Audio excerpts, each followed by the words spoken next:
Hello, Jeff Cowan here from Jeff Cowan's Pro Talk. Thank you for watching and listening. Hey, listen, I got message number 8 in my new series of Hump Day messages, and before I present it to you, I just want to say thank you to everyone that's been emailing me and calling me with all the very kind compliments you've been giving me about this whole new series. I really appreciate it. And you know what? If you like these, then what you can do is call me or email me, or even better, sign up for one of my 2-day workshops I have scheduled for later this fall or early next year. To do it's easy. You just call Brittany at 714-988-6885, and she'll get you signed up. So with that, enjoy this message, keep the emails and telephone calls coming, and have a great week. Because in sales, you're either one of two things. You're either a closer or an educator. I recommend you be both. Now, let me tell you how I know that. Let's go to back to my furniture days. Well, the first 90 days I was in there, I loved it a whole bunch, but I didn't sell nothing. I mean, I didn't sell nothing. And so 90 days in, they kind of had a rule. You know, if you can't close furniture sales in 90 days, when we run ads and people walk in and they're here to buy furniture, and you can't get them to buy it, well then you're probably not going to work out here. So 90 days comes around, and I knew I was in the bottom 10% of the sales staff. And so I looked up in the parking lot one day, and I saw the vice president in charge of sales walking through the door. Now, he walked in, he gave me a look that told me right on the spot he was there to do one thing and one thing only. It was not to buy me lunch. He was there to cut my ties. And so he, just like I predicted, he went back in the office. He called me back in the office, and he said, Cowan, I need to talk to you. And I said, Mr. Hanna, I know you're here to talk to me, and I know why you're here to talk to me. And I said, before you even start to talk to me, I want to talk to you. I know you're here because I've not been able to sell. I haven't been able to deliver the furniture you want me to sell. I've not hit my quotas. I've not come to close to any of my percentages, and I understand that your job is to replace people like me. But here's what I can tell you. Nobody's more dedicated to your cause than I am, and nobody wants to do this job more than I do. And I'm out there trying every day. I'm not even taking breaks. I'm working my day off, and I just don't know what's wrong. I said, here's what I promise you. If you'll give me another 30 days, somehow, some way, and you'll work with me, I'll get this thing figured out. At the end of the next 30 days, if I'm not at least in the top 50% of the sales staff, you won't even have to fire me. I will walk out the door, and you'll never see me again. Well, he sat there for what seemed like hours, leaned back in his chair, and he just kept looking at my stats. He said, Cowan, here's what I'm going to do. I'm going to give you a shot. He said, but you said you're looking for information. Let me tell you what your problem is. He said, I've literally seen nobody able to greet a customer as good as you can.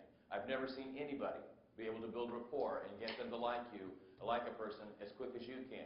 He said, you've got the charm, man, and you know how to turn it on. He said, I've never seen anybody be able to ask the right qualifying questions. That was our version of diagnostic questions, to see what they want. He said, I'm here to tell you, I've absolutely seen very few people who can present a piece of furniture with more excitement and enthusiasm and believability than you can.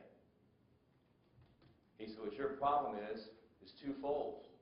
You don't know when to shut up, and you never ask them to buy. What you are is you're an educator. They come into our showroom, you educate them, they close you on letting them shop around, so they take your commission, they take the education you've given them, they go to the next door, and a closer takes your commission. He says, what you need to learn how to do is you need how to look that customer in the eye. You need to learn how to look that customer in the eye, ask them for the sale, and then shut your mouth. Because as everybody in this room has probably learned, I'm sure 100 times before, once you ask the question, you shut up because the next person that speaks. Right. Okay? That was the fact I seemed to miss in all the training they'd give me. Now, as luck would have it, he hung around for the rest of the day.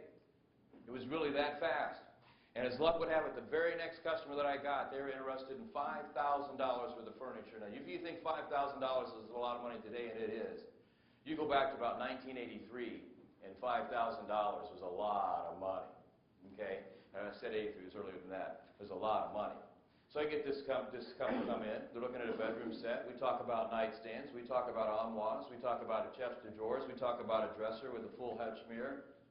We had a bed with a beautiful handmade headboard on it and footboard.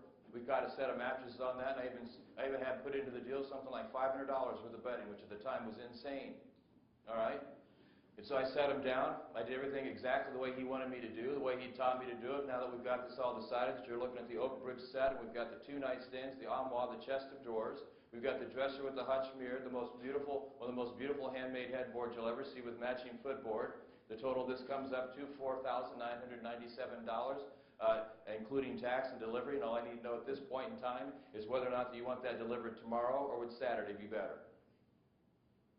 Now, as I was doing this presentation, the rest of the staff, there were 10 other salespeople, they knew that it was all on the line. And the way our showroom was set up, we were one of the first ones in the country. I think we were the first one in the country that when you went into showroom, instead of it just being lined up around the wall, it was all set up in vignettes. You could walk in dozens of rooms and see what this was going to look like in your house. Pictures on the wall, accessories, everything. So I'm sitting in this little bedroom, right?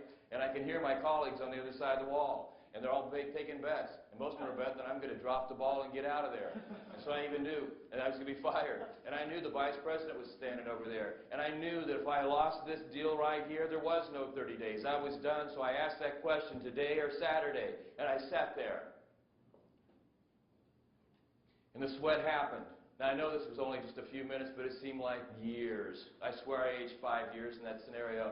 And I just sweat, and I sweat. And I looked at them, and they looked at me. They looked at the paper. I looked at them. I looked at her. I looked at him. And then finally, out of nowhere, she nudges her husband. She says, "Oh, hell, honey, just tell the kid he can get it. We'll take it Saturday." I said, "Great. Let me go get you on the calendar." I walk away, come back a few minutes. They're sitting there kind of laughing. I said, I said, "It sounds like you're awful happy about this." And she goes, "You didn't know what just happened there?"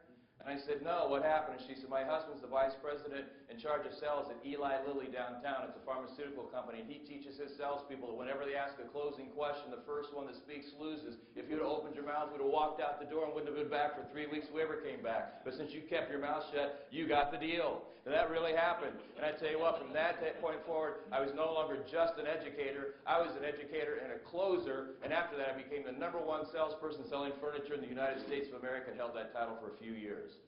Why? Because I didn't believe all the stuff that people like to preach. The customers don't like to be closed. Customers love to be closed. And I'll tell you this, in my opinion, closing has never been more important than it is today.